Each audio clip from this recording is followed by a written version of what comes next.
Magandang gabi sa atin mga kasipag. Ngayon ay nasa kwarto na tayo mga kasipag kasi inaantok na tayo at saka masakit yung paa ko. Kaya mga kasipag, ito yung ating gamot. Buto ng avocado, epicacin at saka alcohol. Yan po ating gagamot natin sa ating paa kasi masakit talaga siya mga kasipag. Kaya mga kasipag, samahan niyo ako. Alam niyo ba mga kasipag, grabe na talaga ang pangyayari ngayon sa sa mundo. Yan, ang lindol na naman sa Grabe talaga, Lord. Pag si Lord talaga ang gumagawa, wala tayong Kaya magdasal lang tayo mga kasipag. Huwag natin na dumating pa yung sinasabi nila na the big one. Magpe-pray na lang tayo. Ilutin ko lang yung aking paa mga kasipag kasi masakit siya. Grabe. Masakit sa mata yung haplas. Ito yung ating pabango sa gabi mga kasipag, no. Dati na tayo sa mga mama natin, lola, na mabaho yung kanilang haplas. Pero para sa atin ngayon, pabango na rin natin. Ilutin muna natin yung ating binti mga kasipag. Diyos ko, iba talagang sakit talaga na kasipag. Wala, ganyan talaga. Yun na, at pati ating kamay. Yan ang ating perfume. Diba? Perfume sa gabi. Ilito natin yung mga kamay. Yan, saka ka-cellphone. Abang naman ang natin mga kasipag sa ng ilaw ng ating cellphone. Kulay pink. Yan. Okay. Kaya, mga kasipag, nilagay muna natin sa yan, ang ating kwarto. Naglilinis din tayo dito mga kasipag. Lagi lang tayo naglilinis. Yan. Lagay muna natin dyan. Naglaba kasi tayo kanina mga kasipag. Alam nyo yan yung natin, no. Nilabhan kanina. Yan. Yan, dyan. Hindi ko muna inayos yung mga kasipag kasi para malagay natin yung ating mga sinampay. Ang dami-dami natin laban. So, nagpalit tayo ng kutsyon mga kasipag. Pinalitan ko muna yung kutsyon natin. Binalik ko muna yung dati. Makapal kasi siya. Tsaka ang hirap anuhin. Ayan ang ating ganap. Dito naman sa labas mga kasipag. Titingnan natin ang ganap dito. Ang dilim na. Ayan. Madilim na ang gabi. Diba? May Christmas light na sa aking kapitbahay. May Christmas light rin tayo pero hindi pa natin ginamit mga kasipag. Pan-display lang. Hindi muna natin na pasindihan. Ayan. Mga galing sa trabaho. Ayan yung ating sasakyan mga kasipag. Yung motor naman natin nandun sa kabila parada. Ayan. Yan, ito yung ating motor mga kasipag. Yan. So mga kasipag, it's 9:30, may 9:40 na ata mga kasipag, magtitina ata. Yan yung ating kwarto. Yan. Ilawan na natin yung ating kwarto. Nakapaghabat na tayo mga kasipag. Yan ating altar. Pasok na ulit tayo sa kwarto. May epicacin mga kasipag. Alam niyo ba kasipag, kahit ang liit-liit ng electric pa natin, grabe, ang labig dito sa kwarto. Akala mo may aircon. Yan nga yung electric pa na yan, hindi natin ginamit yan, Yan. Hindi natin ginamit kasi malamig. Ang lakas niyan. Kaya itong ginamit natin na electric fan. Yan. Dalawa yan. Mamaya yung isa dito natin ilagay sa may lamesa. Ang lamig kasi pag akala nyo ba, para tayong may aircon sa kwarto. Hanga naman ako sa kwarto na ito masipag kasi malamig siya. Makit na ako ng maga kasi masakit ngayong ligot kasi naglaba tayo. Nagkusot kasi ako ng mga puti mga kasipag. Sabi nila itaas daw ang paa kasi nangangalay nga daw. Kailangan daw itaas natin ang ating paa. Ganyan, oh. Diba?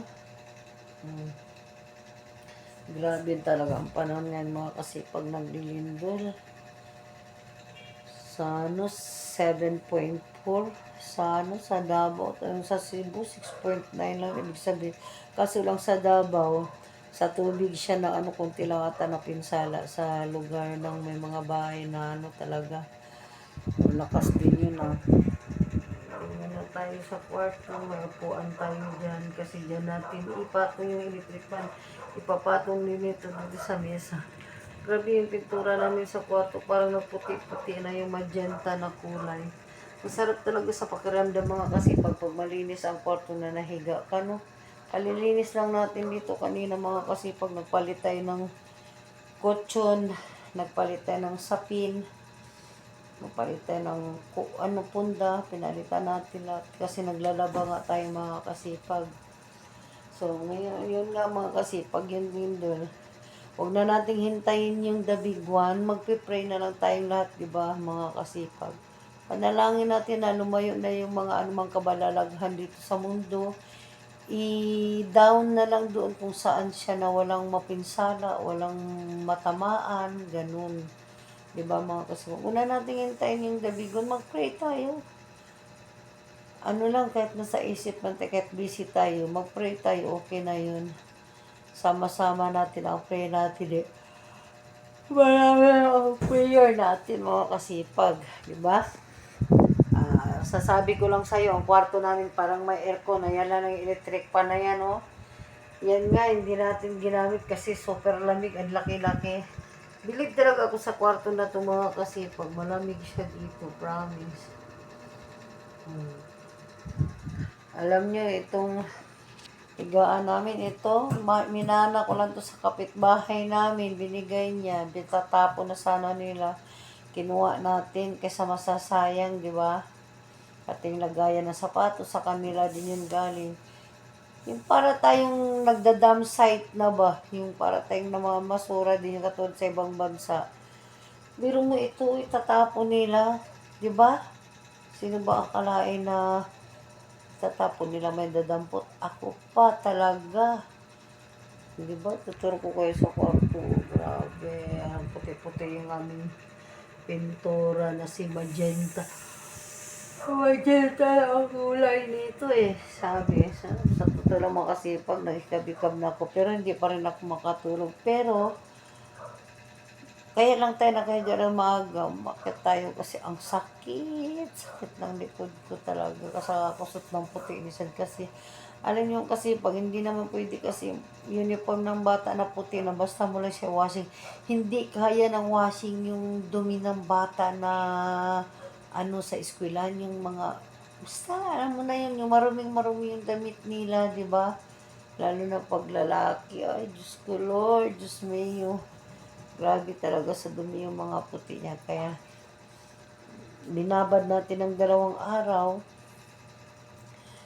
Winashing muna natin yun mga kasi pagbago binabad pagka, ganun. Tapos, kanina naman, hinandawa natin, winashing natin ulit, pinaikot natin ng 1 ikot. Tapos, saka na natin siya ulit. Kinuskos ng kinuskos. Kaya, ayun. Kasi mahirap talaga pa kasi pag maglaban ng puti na alam mo yung dikit ang dumi katulad ng uniform ni Sian, dikit sa dumi. Grabe yung bata na yan mga kasi pag akala mo nagdadaro ang itim-itim ng damit, hindi mo mawari kung anong ginagawa sa eskwelahan. Kaya minsan tayo talagang nanay nagagalit talaga tayo pagdating din sa ano ng damit nila. Kasi puti yung damit nila eh. Kaya marumi. Kaya pag may marumi talaga, kitang-kita na kasi puti yung damit niya. Yan yung ating kwarto mga kasipag. Yan. Ito yung pinaka-air ko natin na electric fan na sobrang lamig siya. Ito, sobrang lamig na electric fan na yan. Akala mo eh, number 2 ng aircon sa kwarto. Dinaig pa yung ibang kwarto eh, na lakas-lakas nila mag-aircon. So na ngayon yung mga kasipag, sabi ko sa inyo, magdasal na lang tayo kahit sa anumang mangyayari. Huwag na natin kalimutan magdasal kahit hindi tayo pumunta sa visit sa church or sa saan mong simbahan. Basta magdasal na lang tayo kahit sa ang sulok ng ating bahay, sa ang sulok na nakatayo ka lang. Yun lang kapasipag. Huwag natin kalimutan yung ating sa taas na magpasalamat talaga lahat ng mga biyaya na dumating sa atin. Kung may pagsubok man tayo mga kasipag, yan ay ating pagsisikapan para tayo umahon sa kahirapan. Kaya mga kasipag, hanggang dito na lang aking vlog. Huwag niyong kalimutan mag-like, mag-share at mag-comment and mag-subscribe. Bye-bye! Happy Friday morning. God bless us all. Huwag kalimutan mga kasipag, bago matulog mag-pray. Bye-bye! See you next vlog!